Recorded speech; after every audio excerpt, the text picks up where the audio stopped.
I'm a debt manager and I want to issue a bond.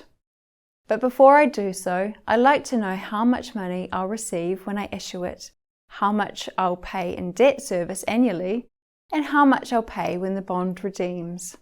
All this is tied to the rate of interest that those who buy the bond are willing to accept for lending me a certain amount of money. On a bond, we call this rate of interest the yield. Let's use an example to understand how cash flows on a bond together give us the price. We issue $100 of a 5-year bond, known as the nominal amount, paying a fixed coupon of 5% annually. For simplicity, let's assume that lenders are willing to receive an interest or a yield of 5%, the same as the coupon. That means the debt manager will receive $100 today and pay 5% interest on the $100 borrowed every year for the next 5 years before repaying the $100 in 5 years' time. So what's the price of the bond today? The price of the bond is the sum of all future cash flows. In this case, you could say, I'll pay $5 a year for 5 years and then pay back $100 in year 5, which totals $125. But $5 in the future is not worth the $5 today because of time value of money. Therefore, we must discount each cash flow until we get the net present value of each.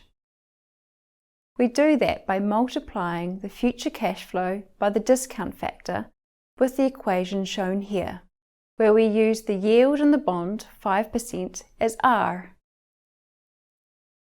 So we multiply the cash flow of $5 with 1 divided by 1.05 to the power of 1 for year 1, and so on. For year 1, this gives us a discounted cash flow of 4.762. Calculating for each year, we get the discounted cash flow as shown in the table. Now when we sum the discounted cash flows, a bond with a 5% coupon with a yield of 5% has a price of $100, known as par.